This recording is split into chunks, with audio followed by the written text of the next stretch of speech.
إن الحمد لله نحمده نستعينه نستغفره ونعوذ بالله من شرور أنفسنا ومن سيئات أعمالنا من يهده الله فلا مضل له ومن يضلل فلا هادي له أشهد أن لا إله إلا الله وأشهد أن محمدا عبده ورسوله أما بعد يا أيها الناس اتقوا ربكم الذي خلقكم من نفس واحدة وخلق منها زوجها وبث منهما رجالا كثيرا ونساء واتقوا الله الذي تسألون به والأرحام إن الله كان عليكم رقيبا يا أيها الذين آمنوا اتقوا الله حق تقاته ولا تموتن إلا وأنتم مسلمون يا أيها الذين آمنوا اتقوا الله وقولوا قولا سديدا رب اشرح لي صدري ويسر لي أمري واحلل عقدة من لساني يفقهوا قولي رب زدني علما.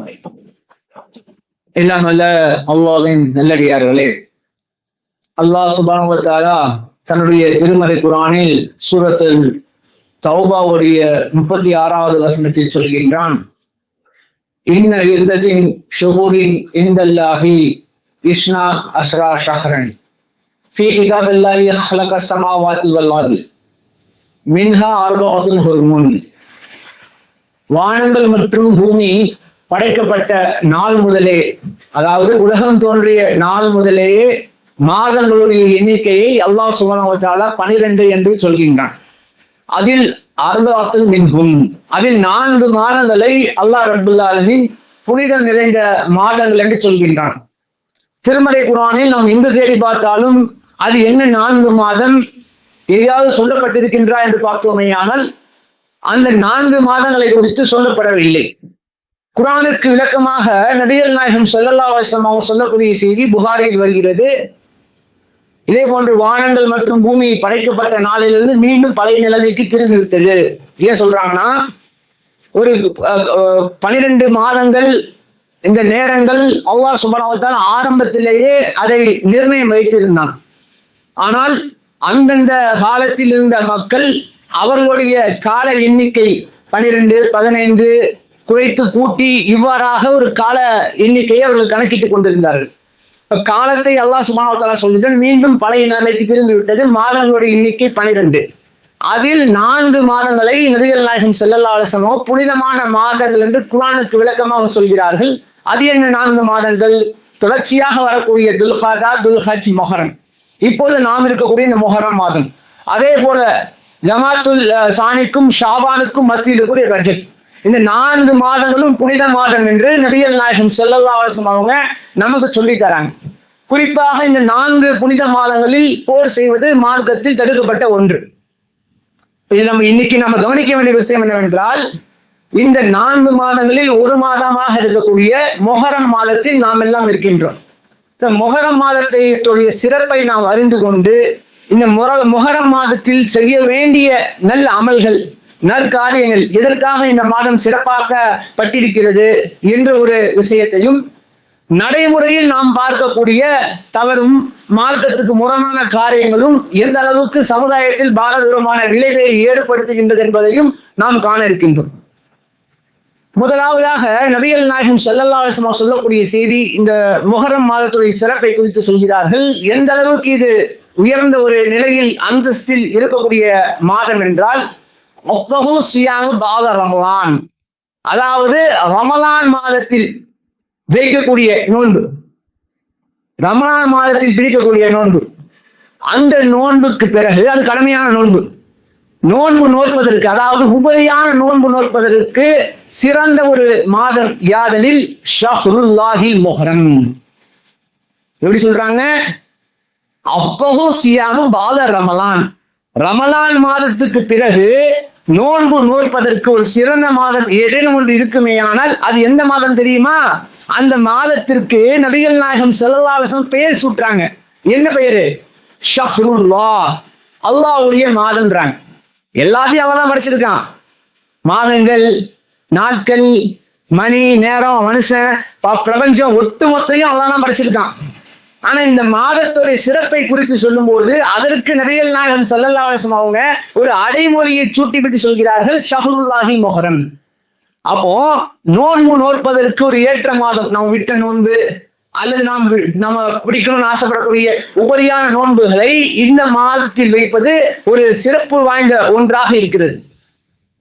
அதே போன்று இந்த மாதத்தில் வரக்கூடிய ஆஷுரா என்றாலே 10.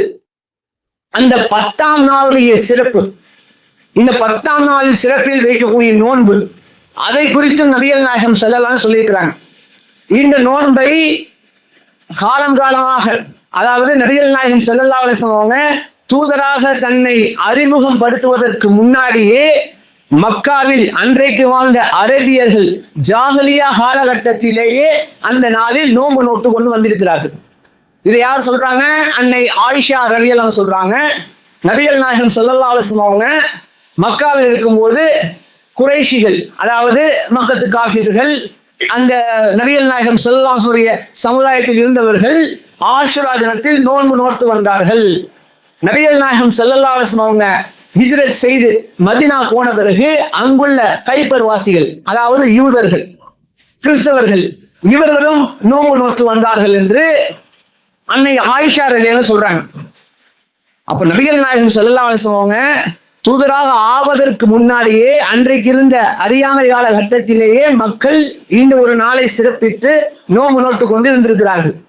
அது மட்டும் இல்லாமல் தன்னை அவர்கள் தூதர் என்று அறிவித்த பிறகு அல்லாஹ் சுப்ஹானஹு வ தஆலா ரமலான் மாத நோன்பை நம் மீது கடமையாக்கிய பிறகு ஆஷுரா தினத்தில் வைக்கக்கூடிய அந்த நோன்பு, அதாவது முஹர்ரம் மாதத்துடைய 10ஆம் நாள் அந்த நோன்பை விரும்பியவர்கள் வைத்துக் கொள்ளுங்கள் என்று நபிகள் நாயகம் ஸல்லல்லாஹு அலைஹி வஸல்லம் சுன்னத்தாக்குறாங்க. விருப்பப்பட்டுனா வச்சுக்கோங்க என்று ஒரு ஆப்ஷனா கொடுக்குறாங்க. அது மட்டும் இல்லாமல் அன்றைய காலகட்டங்களில் இந்த முஹர்ரம் மாதம் வந்துவிடுமேயானால் இந்த முஹர்ரம் மாதத்துடைய இந்த 10ஆம் நாள், அதாவது ஆஷுரா தினத்தில் தான் காபத்துல்லா இருக்கு பார்த்தீங்களா, காபத்துல்லா மேல ஒரு ஒரு சதுரமா ஒரு ஒரு பில்டிங், ஒரு சின்ன ஒரு வீடு மாதிரி இருக்கும். அதன் மேலே ஒரு கருப்பு திரை, ஒரு பெட்ஷீட் போன்ற ஒன்று போடப்பட்டிருக்கும். அந்த ஆடையை வருடத்துக்கு ஒரு முறை மாற்றக்கூடிய தினமாக அன்றைக்கு வாழ்ந்த மக்கள் இந்த ஆஷுரா தினத்தை தேர்வு செய்து அன்னைக்கு அதை மாற்றிக் கொண்டிருந்தாங்க. அது மட்டும் இல்லாமல் நபிகள் நாயகம் ஸல்லல்லாஹு அலைஹி வஸல்லம் கைபர் போறாங்களே, மதீனா போய் கைபர் போகும்போது அங்க கணிசமா மெஜாரிட்டி யாரு? யூதர்கள், இன்னொரு சாரார் கிறிஸ்தவர்கள். இப்ப இவங்க என்ன பண்ணுவாங்க, இந்த நாளை ரொம்ப ஒரு பெருநாளாக எந்த அளவு கொண்டாடினாங்க, தஹுத்துகு யஹூது ஈதா, யூதர்கள் அந்த ஆஷுரா தினத்தை பெருநாளாக கொண்டாடக்கூடிய தினமாக, நாம இன்னைக்கு எப்படி நோம்பு பெருநாளை, அஜி பெருநாளை ரொம்ப சந்தோஷமாக புத்தாடை அணிஞ்சு நகனட்டெல்லாம் போட்டு மகிழ்ச்சியான முறையில கொண்டாடுறோம், அந்த மாதிரி யூதர்கள் என்ன பண்ணுவாங்களாம், இந்த ஆஷுரா தினத்தை ஒரு பெருநாள் தினமாக கொண்டாடுவார்கள். தங்கள் வீட்டில் இருக்கக்கூடிய பெண்களுக்கு நகை நட்டுகளை அணிவிப்பார்கள், புத்தாடைகளை அணிவிப்பார்கள், பார்த்து மகிழ்வார்கள். இவ்வாறாக ஒரு சந்தோஷமாக கொண்டாடக்கூடிய தினமாகத்தான் ஆஷுரா தினம் இருந்திருக்கிறது. இதை குறித்து நபி ஸல்லல்லாஹு அலைஹி வஸல்லம் ஒரு முறை கேட்கிறாங்க, யூதர்களை பார்த்து கேட்கிறாங்க, இந்த நாளை நீங்கள் ஏன் சிறப்பிக்கிறீங்க, இந்த நாளை நீங்கள் சிறப்பிப்பதற்கு காரணம் என்ன என்று கேட்கும்போது அதற்கு யூதர்கள் பதிலளிக்கிறார்கள், எங்களுடைய நபி மூசா அலைஹிஸ்ஸலாம் அவர்களை, அவருடைய சமுதாயத்தினரை ஃபிரௌனிடத்திலிருந்து அல்லாஹ் சுப்ஹானஹு வ தஆலா காப்பாற்றினானே மற்றும் ஃபிரௌனை அழித்தானே, அந்த சந்தோஷத்தை காட்டக்கூடிய விதமாக அன்றைக்கு வாழ்ந்த, அதாவது மூசா அலைஹிஸ்ஸலாம் அவங்க என்னைக்கு அல்லாஹ் சுப்ஹானஹு வ தஆலா அவர்களை காப்பாற்றினானோ அந்த தினம் ஆஷுரா தினமாக இருந்திருக்கிறது. அந்த தினத்தில் அவர்கள் நோன்பு நோட்டு வந்தார்கள். பாருங்க, ஆஷுராவுடைய பேக்ரவுண்ட் பார்த்தோம்னா அதனுடைய அடிப்படை எதுவா இருக்கு, அல்லாஹ் சுப்ஹானஹு வ தஆலா மூசா நபியை காப்பாற்றணும், யார்கிட்ட இருந்து? ஃபிரௌனிட்ட இருந்து காப்பாற்றணும். அதற்கு நன்றி செலுத்தக்கூடிய முகமாக அன்றைய தினத்தில் நபி மூசா அலைஹிஸ்ஸலாம் அவங்க நோன்பு நோட்டு வந்தாங்க.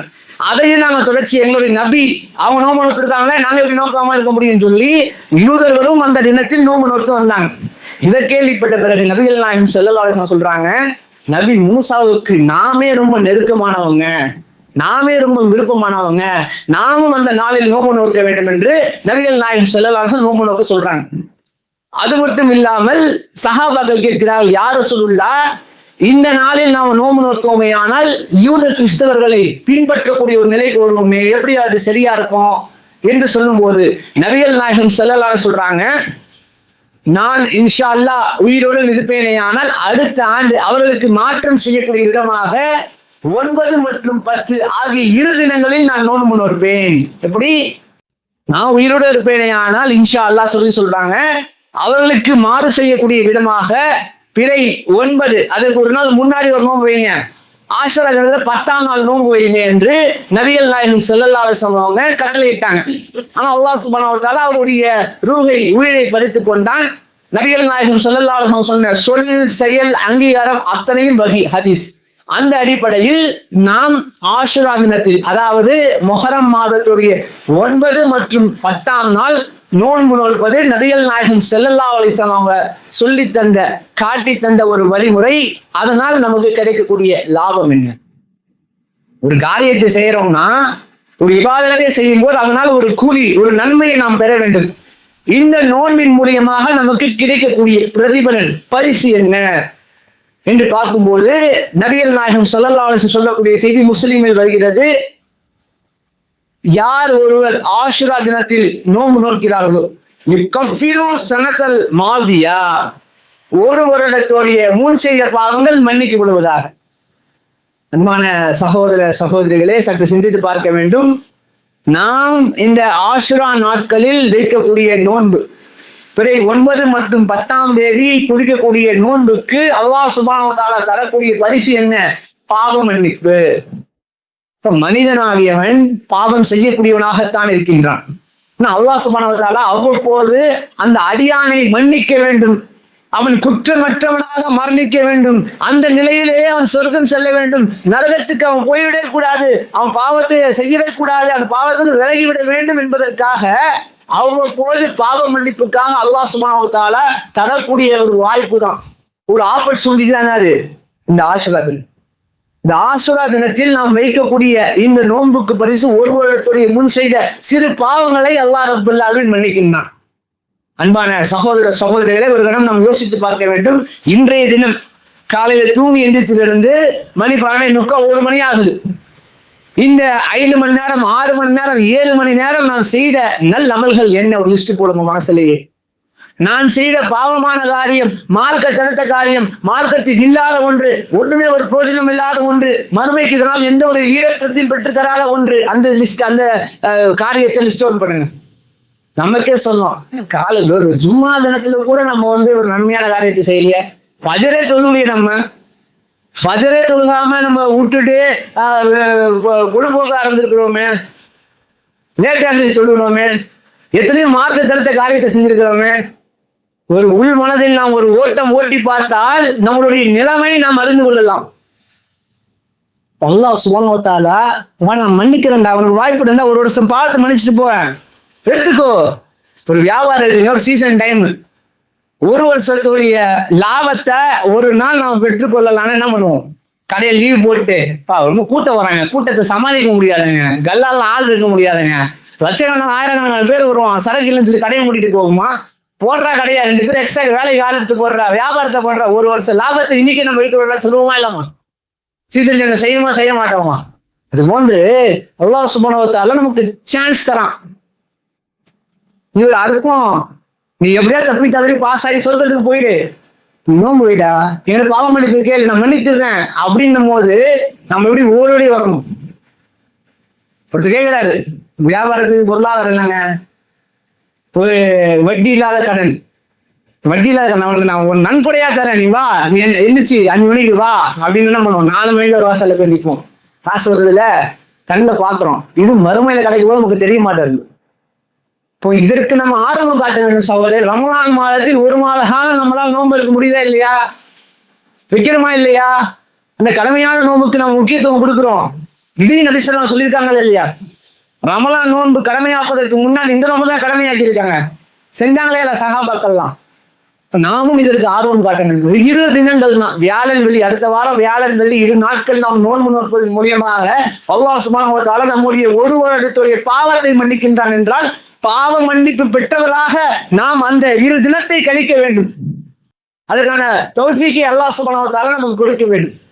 இது அத்தனையும் எதுக்கு? இந்த முஹர்ரம் மாதத்தில் இந்த ஆஷுரா நாளுக்காக அல்லாஹ் சுப்ஹானஹு வ தஆலா தரான். ஆஷுரா நாளோட சிறப்பை பார்த்தோம், முஹர்ரம் மாதத்துடைய சிறப்பை பார்த்தோம். கொஞ்சம் சற்று திரும்பி இன்றைக்கு நாம் வாழக்கூடிய பகுதியில் நடக்கக்கூடிய நடைமுறையை பார்ப்போம். அந்த நடைமுறையை பார்த்தோமையானால் இதற்கும் இஸ்லாத்துக்கும் எதுவும் சம்பந்தம் இருக்கா? இஸ்லாம் இதை சொல்லியிருக்கா? இன்னும் ஒரு படி மேல போய் இதுதான் ரசூல் அழிச்சாங்க. ரசூல் ஸல்லல்லாஹு அலைஹி வஸல்லம் எதுக்காக நபியா வந்தாங்க, எந்த காரியத்தை செஞ்சாங்களோ அதற்கு நேர் மாற்றமாக அவர்கள் தடுத்த காரியத்தை அவங்க முஹர்ரம் மாதத்துல கொண்டாட்டமாக கொண்டாடக்கூடியதை பார்க்கிறோம். என்ன பேக்ரவுண்டு? மூசா அலைஹிஸ்ஸலாம் காப்பாற்றப்பட்டாங்க. அந்த ஒரு நன்றி தெரிவிக்கக்கூடிய விதமாக நோம்பு நோக்கணும். அது ஒரு நன்னாள், காப்பாற்றப்பட்ட நாள், சந்தோஷமான நாள். அதே தினத்தில் தான் நபி அலி ரலியல்லாஹு அவருடைய மகனார் ஹுசைன் அவன் கர்பலால கொல்லப்படுறாங்க ஒரு போரின் காரணமாக. இது நடந்தது எத்தனையோ ஆண்டுகளுக்கு முன்னாடி. அதன் பிறகு ரசூலாவுக்கு பிறகு ஹுசைன் அவன் இறந்து போறாங்க, ஷஹீதாக போடுறாங்க. இதுக்கு அதுக்கும் பல ஆண்டுகள் இடைவெளி இருக்கு. இவங்க என்ன பண்றாங்க, இந்த ஆஷுராவுடைய சிறப்பை குறித்து அன்னைக்கு வாழ்ந்த யூதர்களுக்கு தெரியும், கிறிஸ்தவர்களுக்கு தெரியும், அரபியர்களுக்கு தெரியும், முஸ்லிம்களுக்கு சஹாபாக்களுக்கு தெரியும், எல்லாரும் தெரியும். அதன் பிறகு சமுதாயம் எப்படி வழி திருப்பப்படுத்தி பாருங்க. மனமாற்றம் செய்யப்பட்டு எந்த ஓரிரை கொள்கை இஸ்லாத்தில் ஆணி வேறாக அடித்தளமாக அக்கீதாக இருக்க வேண்டுமோ அதை தகர்க்கக்கூடிய காரியமாக ரசூலுல்லாஹ்வுக்கு பிறகு ஒண்ணா வருது. என்ன வருது? இன்றைக்கு இந்த நாளை முஸ்லிம்களில் சிலர் அற்பமானவர்கள் இன்றைக்கு துக்ககர நாளாக கொண்டாடுறாங்க. ஏன் துக்ககர நாளாக கொண்டாடுறாங்க? ஹுசைன் அவங்க ஷஹீதாகப்பட்டாங்க கர்பலாவுல அப்படின்ற அடிப்படையில் கொண்டாடுறாங்க. ஆனால் இஸ்லாத்தில் சொல்லப்பட்டுள்ள நிலைப்பாடு என்ன? ஒரு துக்ககரமான காரியம் நடைபெறுமையானால் அதற்கு அதிகபட்ச கால அளவு 3 நாட்கள் தான். மனைவி கணவன் இறந்தாலே தவிர, கணவன் இறந்தால் 4 நாட்கள், 4 மாதம் 10 நாட்கள்.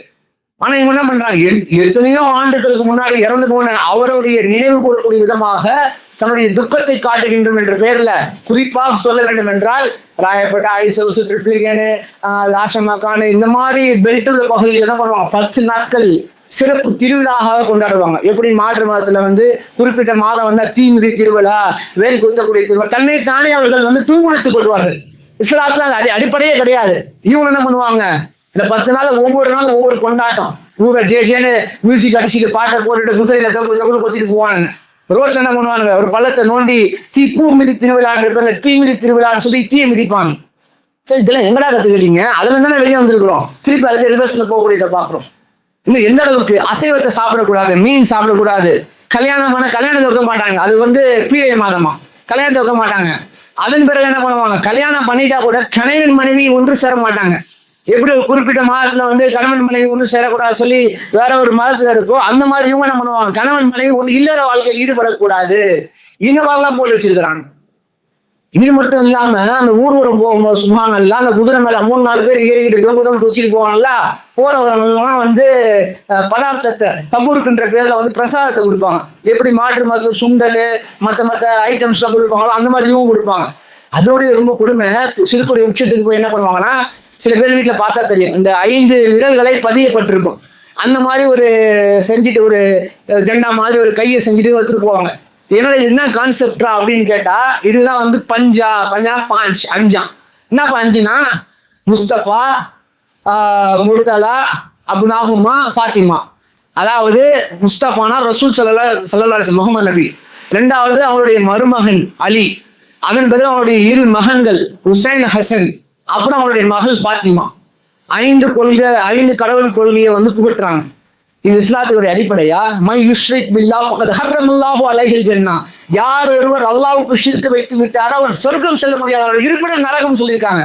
அப்படிப்பட்ட ரசூலுல்லாஹ்வுக்கு என்ன பண்ணிட்டாங்க, 5 கடவுள் கொள்கையில அவரை சொல்லிவிட்டாங்க. அல்லாஹ் ரப்பல் ஆலமீன் திருமறை குர்ஆன்ல சொல்றான், யார் ஈசாவை பார்த்து கேட்கிறான், ஈசாவே நீயும் உன்னுடைய தந்தை உன்னுடைய தாயும் நீ கடவுள் என்று சொன்னாயா, திருத்துவ கொள்கையை நீ போட்டுதாயா சொல்லி எல்லாம் கேட்கறான். என்னதுன்னு தெரியாது, என்னது நீ என்னை கைப்பற்றிய பிறகு அவர்கள் எந்த நிலைக்கு போனாங்கன்னு அறிய மாட்டான் அப்படின்ட்டாங்க. அவர்களே நம்ம என்ன சொல்றோம், ஷிர்க் இருக்கிறீங்க, அல்லாஹ் குழந்தை இருக்கான்னு சொல்லி இணை கற்பிக்கிறீங்க, ஈசா அலைஹிஸ்ஸலாம் நீங்க அல்லாஹ்னு சொல்றீங்கன்னு சொல்லி நம்ம சொல்றோம். இவங்க என்ன பண்றாங்க, அலிக்கு கடவுள் சக்தி இருக்கு, ஹசன் ஹுசைனுக்கு இருக்கு. இந்த மாதிரி ஒரு 5 கடவுள் கொள்கை புகழக்கூடிய விதமாக தான் இந்த பஞ்சா என்ற கான்செப்ட். இதற்கும் இஸ்லாத்துக்கும் துளியும் சம்பந்தம் கிடையாது. இஸ்லாமிய மார்க்கம் என்றாலே அறியாமையை ஒழித்து கட்டிய, மூட நம்பிக்கையை ஒழித்து கட்டிய ஒரு மார்க்கம் தான். நபிகள் நாயகம் ஸல்லல்லாஹு அலைஹி சொல்றாங்க ஹஜ்ஜத்துல் விதாவில், இன்றோடு இந்த மார்க்கம் முழுமை பெற்று விட்டது. அறியாமை கால மூட பழக்க வழக்கத்தை காலையில் ஒரு மிதிக்கின்றேன்றாங்க. இப்படிப்பட்ட இஸ்லாத்துல இன்று அளவு கூட 2026 ஆயிடுச்சு. மூட நம்பிக்கையின் உச்சமாக என்ன பண்றாங்க, இது போன்ற வணக்க வழிபாடு என்ற பேர்ல இஸ்லாத்தை கொச்சைப்படுத்தக்கூடிய காரியமாக என்ன பண்றாங்க, நெருப்பு மிதிக்கிறாங்க, தீவிர திருவிழாவை செய்யறாங்க, திருமணத்தை தடை செய்யறாங்க, இல்லற வாழ்க்கை ஈடுபடக்கூடாது சொல்றாங்க, அல்லாஹ் ஹலாலாக்கிய உணவை ஹராமாக்குறார்கள். இது அத்தனைக்கும் இஸ்லாத்துக்கும் துளியளவும் சம்பந்தமில்லை என்பதை கூறியவனாக என்னுடைய முதல் உரையை முடித்துக் கொள்கிறேன். அன்பான சகோதர சகோதரர்களே, எது நபிகள் நாயகம் ஸல்லல்லாஹு அலைஹி வஸல்லம் மூலியமாக நமக்கு மார்க்கமாக சொல்லி தரப்பட்டுள்ளதோ அதற்கு தான் நாளைக்கு மறுமையில அல்லாஹ் சுப்ஹானஹு வ தஆலா நன்மை தர இருக்கின்றான். அதற்கு மாற்றமாக மார்க்கத்தில் எது செய்தாலும் அது பிதஅத், குல்லு பிதஅத்தின் தலாலா, குல்லு தலாலத்தின் ஃபின்னார், அது நம்மை நரகத்தின் தான் அழைத்து செல்லும் என்பதை விளங்கியவர்களாக இப்படிப்பட்ட ஒரு நேர்வழியின் பால் அல்லாஹ் சுப்ஹானஹு வ தஆலா நம் அனைவரையும் நிற்க வைக்கும் என்று கூறியவனாக உரையை முடித்துக் கொள்கிறேன். வாஹதாவன் அல்ஹம்துலில்லாஹி ரப்பில் ஆலமீன். அஸ்ஸலாமு அலைக்கும் வரஹ்மத்துல்லாஹி வபரகாத்துஹு. அன்பான சகோதர சகோதரிகளே, இஸ்லாம் என்றாலே பிறர் நலம் நாடுவது, மக்களுக்கு உதவுவது, இப்படி எண்ணற்ற நற்காரியங்கள் இருந்தாலும் இஸ்லாத்தை அவ்வப்போது கொச்சைப்படுத்துவது மூலியமாக பிறர் அலாதி சந்தோஷத்தை அடையக்கூடியதை பார்க்கணும். பொதுவாகவே இன்றைக்கு நம்ம உலக நடைமுறை எடுத்துக்கொள்வோம் என்னால், இஸ்லாம் என்றால் இஸ்லாமிய ஹோபியா, ஒரு விதமான கண்ணோட்டத்தில் முஸ்லிம்கள் என்றாலே பழகுவதற்கு சரியான ஆட்கள் கிடையாது, அவங்க பொருளும் காட்டக்கூடியவங்க, பெண் அடிமை பேசக்கூடியவங்க, அவங்களுக்கு ஒரு மிருகத்துக்கு மேல கருணை காட்ட மாட்டாங்க, அவங்களுக்கு தீவிரவாதிகள், பயங்கரவாதிகள், இவ்வாறாக சித்தரிக்கப்பட்டு சாதாரண மனித உள்ளத்திலுமே பார்த்தீங்கன்னா இஸ்லாம் என்றாலே ஒரு நன்றாக பார்க்கக்கூடிய விரும்பக்கூடிய ஒரு நிலைமைதான் இருந்திருக்கிறது, இதுவும் இருந்து கொண்டுதான் இருக்கிறது. அவ்வப்போது அதை விளக்கக்கூடிய வகையில் நாம் பல நற்காரியங்கள் செய்தாலும் அதன் மூலியமாக அந்த செய்தி மக்களுக்கு சென்றடைவது என்பது சிறிதளவுலாம் போடும். இன்னைக்கு குறிப்பாக நாம் வாழக்கூடிய இந்த நவீன ஊடக காலகட்டத்தில் சோசியல் மீடியாவுடைய வளர்ச்சியில நாம் சோசியல் மீடியாவின் வாயிலாக எந்த செய்தியை மக்களுக்கு சொல்கின்றோமோ அது உண்மையோ பொய்யோ அதெல்லாம் பார்க்க மாட்டான், ஆனா மக்களுக்கு அதான் சென்றடையுது. அப்படிப்பட்ட ஒரு மிகப்பெரிய ஒரு மாற்றம் தான் இன்னைக்கு தமிழகத்தில் நம்ம பார்க்கக்கூடிய ஒரு நிலைமை. ஆளக்கூடிய வர்க்கத்தில் இருக்கக்கூடியவர் சரி, மீடியாவின் மூலியமாக ஏற்படக்கூடிய கருத்துக்கள் பரிமாற்றங்கள், அதன் மூலியமாக நிகழக்கூடிய நிகழ்வுகள், அதில் ஒன்றுதான் இன்றைக்கு பரவலாக முஸ்லிம்கள் மத்தியில் பேசக்கூடிய பேசுபொருளாக குறிப்பாக 2-3 நாளாக ரொம்ப ஹாட் டாபிக்கா இந்த திரைப்படம் குறித்து, ஹபீபு என்ற திரைப்படம் குறித்து பரவலாக குறிப்பாக தௌஹீத் வட்டாரங்களிலும் நிறைய மக்கள் பேசக்கூடியதும் தலைவர்கள் பேசக்கூடியதும் பார்க்கிறோம். ஒன்றை நாம் விளங்கிக் கொள்ள வேண்டும், சினிமா என்றாலே அடிப்படை என்ன, அது ஒரு பொழுதுபோக்கு. நமக்கு ஒரு என்டர்டைன்மெண்டா போர் அடிக்குது, ஏதோ ஒன்று பார்க்கணும் அப்படின்னு சொல்லி ஒரு நேரத்தை கடத்தக்கூடிய ஒரு கலை அம்சம் அதான் சினிமா. அந்த கலை அம்சத்தின் வாயிலாக எப்படிப்பட்ட கருத்துக்களை நாம் சொல்ல வந்தாலுமே அதனுடைய ஒரு மையக்கரு, குறிப்பாக இந்த படத்தை எடுத்துக்கொண்டோமையால ஹபீபி சொல்லக்கூடியது இஸ்லாமிய வாழ்வியலை நாங்கள் எடுத்து காட்டியிருக்கிறோம். இதுக்கு முன்னாடி வந்த திரைப்படங்கள்ல 99.9% முஸ்லிம்களை தவறாக சித்தரிப்பாங்க. ஒரு ஜிப்பா போட்டு துருவி கொண்டு வச்சுட்டாலே அவர் ஒரு மாதிரி காட்டக்கூடிய ஒரு வகையில தான் சித்தரிச்சிருப்பாங்க. அப்ப அதனால இந்த பாமர மக்களுக்கு மத்தியில படிச்சவங்க சரி படிக்காத மக்களுக்கும் இஸ்லாம் என்றாலே ஒரு விதமான கண்ணோட்டம் நிலவி கொண்டிருக்கின்றது. இப்ப இந்த படத்துக்கும் இஸ்லாத்துக்கும் ஏதேனும் சம்பந்தம் இருக்கின்றதா என்று பார்த்தோமே, ஆனால் இஸ்லாத்தை இது போதிக்கவும் இல்லை, அப்படி சொல்லக்கூடிய படமும் இல்லை, அப்படி சொல்லவும் முடியாது. ஒரு உண்மையாவே இப்ப நம்ம பயன் பண்ணுவதை கூட குர்ஆன் ஹதீஸை வைத்து நபிகள் நாயகம் ஸல்லல்லாஹு அலைஹி வஸல்லம் வரலாறு எடுத்து காட்டுறான்னு வச்சா கூட அந்த சினிமாட்டிக் ஃபிளேவர்ஸ் தூவாம அதை சொல்ல முடியாது. அப்படி நான் அதெல்லாம் செய்ய மாட்டாங்க, ஒரு டாக்குமெண்ட்ரா எடுப்பேன்னு சொன்னா அது எப்படி எடுக்க முடியும்னா எந்த வித ஒரு கமர்ஷியல் எலிமெண்ட்டும் இல்லாம காசு அல்லாஹ்வுக்கு அர்ப்பணம் பண்றாங்க. நான் முழுக்க இஸ்லாமிய கோட்பாடை மட்டும் எடுத்து சொல்றேன். மார்க்கம் அனுமதித்தவையில் ஹிஜாபை பேணி பெண்களுக்கு மத்திய இடைவெளி அந்த மாதிரி ஒரு சிஸ்டமேட்டிக்கா ஒரு படத்தை எடுக்கிறாங்கன்னா அப்படி வேணா ஒரு சாத்தியப்பாடு வருமே தவிர, அப்படி வந்தால் வெகுஜன மக்களுக்கு சென்றடையுமா பார்த்தா சென்றடையாது. ஏன்னா அவன் சினிமாவை எதுக்கு பாக்குறான், சினிமா ஒரு என்டர்டைன்மெண்டா பாக்குறான், ஒரு ரசிக்கக்கூடிய விதமா பாக்குறான். அதுல வாழைப்பழத்தை ஊசி நுழைக்கிற மாதிரி சில கருத்துக்களை சொல்ல வேண்டும், அல்ல மாற்று கருத்து கிடையாது. ஆனால் அதற்காக சினிமாவை ஆதரிப்பது, சினிமா தான் பெஸ்ட் மீடியம் ஆஃப் தாவா, பெஸ்ட் மீடியம் ஆஃப் வந்து கருத்தை எடுத்து சொல்வது என்பது அது நடைமுறை சாத்தியம் கிடையாது. உதாரணத்துக்கு இந்த படத்தை எடுத்துக்கொண்டோமையால இது முழுக்க முழுக்க ஒரு குடும்பத்தில் ஒரு கிராமத்தில் நடக்கக்கூடிய ஒரு நிகழ்வை அப்படியே தத்துரூபமா படமாக்கியிருக்காங்க. குறிப்பாக இஸ்லாமிய குடும்பங்களில் நடக்கக்கூடிய யாரும் வந்து பார்க்க முடியாதுல்ல. அவன் சினிமா பார்த்த வரைக்கும் ஒரு உயர் ஜாதியோ ஒரு கீழ் ஜாதியோ ஒரு வட சென்னையோ அந்த மாதிரி அவங்க குடும்பத்துல அவங்களோட ஏரியால் நடக்கக்கூடிய நிகழ்வை காட்டுவான். அவங்க போல முஸ்லீம் அப்படி புரியும். இது வந்து நம்ம குடும்பத்துல வீட்டுல எப்படி பேசுவோம், ஒரு ஜனாசா தொழுகை எப்படி நடக்கும், எப்படி சாப்பிடுவோம், எப்படி போவோம், அவங்களுக்கு ஒரு கஷ்டம், அதை பத்தி பேசக்கூடிய ஒரு விஷயம் தான். இதுல வந்து குர்ஆன் ஹதீஸோ இஸ்லாமிய கொள்கை கோட்பாடு சொல்லவே இல்லை. முழுக்க முழுக்க அந்த அவங்க நடக்கிறத வந்து காட்டுறாங்க.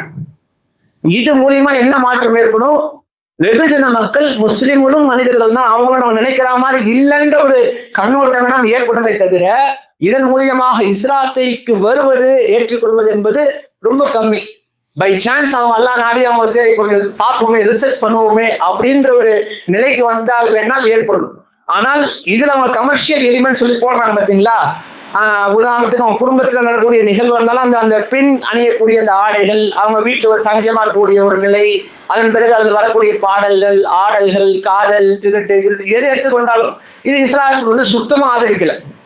ஒரு கருத்தை நாம் சொல்கின்றோம், ஒரு விஷயத்தை மக்களுக்கு போதிக்கும் போது நாம் ரொம்ப தெளிவான கருத்தை வந்து எடுத்து வைக்கணும். என்ன எடுத்து வைக்கணும், இதுல சொல்லப்பட்டுள்ள சில விஷயங்கள் மூலியமாக சில மாற்றங்கள் ஏற்பட்டிருக்கின்றது என்பது மக்களுக்கு புரியக்கூடிய வகையில் சொல்லமே தவிர this is the best medium for தாவா அல்லது பெஸ்ட் மீடியம் ஃபார் கருத்தை எடுத்து சொல்வது, இது மூலியமாக கணிசமான மக்களை வென்றெடுக்கலாம். எப்போ இதை சேர்க்கணும், மியூசிக்கை சேர்க்கணும், பாட்டை சேர்க்கணும், 2-3 கமர்ஷியல் எலிமெண்ட் சேர்க்கும் போது தான் அவன் விரும்பக்கூடிய வகையாக அந்த சினிமா போகும்.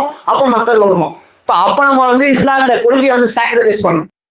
அப்படின்னு நம்ம என்ன சொல்றது, அரசியல போறதுக்கே வந்து சாக்ரிஃபிகேஷனுக்கு நம்ம வந்து ரைட் மார்க்கத்தை விடுறாங்க, அவங்க வந்து கையில் கும்பிடுறாங்க, காலில் விழுறாங்க, திருநீர் வைக்கிறாங்க. இது ஒரு பதவிக்காக மார்க்கத்தை விடுறான்னு சொல்றோம். இதுதான் அதோட சின்ன விஷயம். இதுக்கு வந்து அவங்க அட்ஜஸ்ட்மெண்ட் பண்ணாதான் போய் சென்றடையும். அட்ஜஸ்ட்மெண்டா இல்லாம ஒரு டாக்குமெண்ட்ரியா வச்சா யாரும் போய் பார்க்கப்பா, யாரும் பார்க்க மாட்டாங்க. ஒரு வெகுஜன மக்கள் தான் பார்ப்பாங்க. அதனால அதை கருத்தில் கொண்டு இன்னைக்கு வந்து ஒரு பெஸ்ட் மீடியம் ஃபார் என்ன சொல்றது, ஒரு தாவா சரி இஸ்லாமிய கருத்துக்களை கொண்டு செல்வது மீடியாவில் மாற்று கருத்தே கிடையாது.